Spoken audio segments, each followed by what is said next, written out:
Do you think Apple's iPhones are always faster than Android phones? That's been the case for a long time. But this time, Samsung might be flipping the story with the Galaxy S26.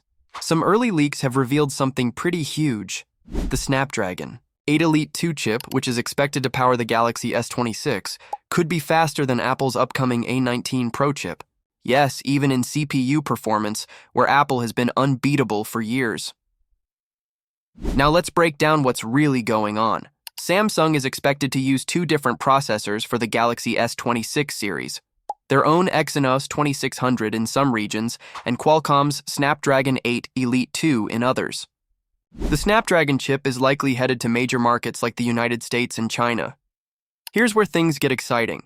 According to a reliable source in China, the Snapdragon 8 Elite 2 has already been tested on Geekbench 6, and the results are surprising. In the single-core test, it scored over 4,000 points, and in the multi-core test, it hit more than 11,000 points. Compared to last year's Snapdragon 8 Elite, that's a 29% improvement in single-core and a 12% boost in multi-core performance. To put it simply, this chip is not just faster, it's way faster. But what really makes this leak stand out is that the Snapdragon 8 Elite 2 reportedly matches Apple's A19 Pro chip in single-core performance. And when it comes to multi-core, it actually pulls ahead. If this turns out to be true, this would be the first time an Android chip outperforms an iPhone chip in overall CPU power, and that's a big shift. Let's not forget about the graphics side of things. The new Snapdragon chip is also expected to include the Adreno 840 GPU, which reportedly comes with 16 megabytes of graphics memory. That could mean better graphics, smoother games, and faster rendering, especially for users who do a lot of gaming or video editing on their phones. Interestingly, the GPU in last year's Snapdragon 8 Elite already beat Apple's A18 Pro in the iPhone 16 Pro Max. So this new version just adds more fuel to the fire. Now, of course, these numbers are from early tests, and they don't always tell the whole story. Real-life performance depends on more than just benchmarks, but it's clear that Qualcomm is aiming to close the gap, and maybe even get ahead. We don't have performance numbers for the Exynos 2600 yet, so we'll have to wait and see how it compares. But if you're in a region that gets the Snapdragon version, the Galaxy S26 might end up being one of the fastest phones you can buy, Android or not. For Android fans who have been waiting for a real challenge to the iPhone, this could be it. So here's the big question. If the Galaxy S26 really beats the iPhone 17 Pro Max in speed, would that change your mind about what phone to get next? Drop your thoughts in the comments. And if you want to keep up with more leaks, updates, and simple tech explainers, make sure to hit that like button and subscribe to the channel. Thanks for watching, and we'll see you next time. Is it possible for a phone to be incredibly thin and still deliver powerful performance without cutting corners on battery life? That's the question many people are asking about Samsung's upcoming Galaxy S25 Edge. Even though Samsung hasn't officially launched it yet, the phone has already appeared for pre-order in the UK through Argos, a major retailer. And with that early listing, we now have a clear picture of what this device is all about, even before Samsung's big reveal. The Galaxy S25 Edge has been making headlines for months, and now, the details from this pre-order listing have given us a solid idea of what users can expect. It features a 6.7-inch dynamic AMOLED 2X display with a resolution of 3120 by 1440 pixels.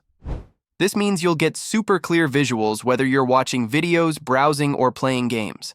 It runs on Android 15 with Samsung's latest One UI 7 on top and uses a powerful Qualcomm Snapdragon 8 Elite processor made specifically for Galaxy devices. It comes with 12 GB of RAM and 256 GB of internal storage, and a 512 GB version is also expected later. However, there's no mention of a 1 TB option at this stage. The most talked about part of this phone is its design. It measures just 5.8 millimeters thick and weighs only 162 grams, making it one of the slimmest phones around. But that doesn't mean it feels weak. Samsung has used a titanium frame for added durability, just like the Galaxy S25 Ultra, and paired it with Gorilla Glass ceramic too. This combo helps the phone resist scratches and minor drops, making it strong despite its thin shape. When it comes to cameras, the rear setup includes a 200-megapixel main sensor and a 12-megapixel ultra-wide lens. The front camera is also 12 megapixels. A 200-megapixel sensor sounds impressive and should produce highly detailed shots, but the phone only has 2 rear cameras. Many high-end smartphones now include 3 or even 4 lenses, offering options like optical zoom or depth effects. So the S25 Edge might feel a bit limited in that area for people who love photography. Another thing people are discussing is the battery. The Galaxy S25 Edge comes with a 3900 mAh battery. For a phone with such a high-resolution screen and a powerful chip, this may seem a little low. Battery life in real usage could be a concern, especially for those who spend a lot of time streaming, gaming, or multitasking. It does support fast charging, but only up to 25 watts. While that's okay, it's slower than what some other flagship phones offer, which can go up to 45 watts or more. The price is another thing worth noting. In the UK, the phone was listed at $1,099, which is around $1,262 if you convert it directly. But regional pricing varies, and experts believe the US price for the 256GB version will be about $1,249. The 512GB version could cost around $1,269. That puts the phone between the Galaxy S25 Plus and the Galaxy S25 Ultra, both in terms of specs and price. So, who exactly is this phone for? The Galaxy S25 Edge seems to be aimed at users who want a sleek, stylish phone with premium materials and a high-quality display, but without going all the way up to the Ultra model. It's powerful, good-looking, and lightweight, but it also makes a few compromises. The smaller battery, fewer cameras, and slower charging may be deal breakers for some. But for others, especially those who care more about design and screen quality, it might be the right pick.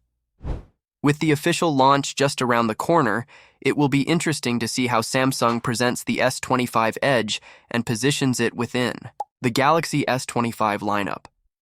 Will it live up to the hype? Or will users prefer the Plus or Ultra versions instead?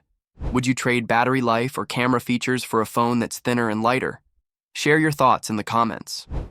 And if you enjoyed this breakdown, make sure to like this video and subscribe to our channel for the latest tech updates. Apple had a bold vision for the iPhone 17 Air, creating the first fully portless smartphone.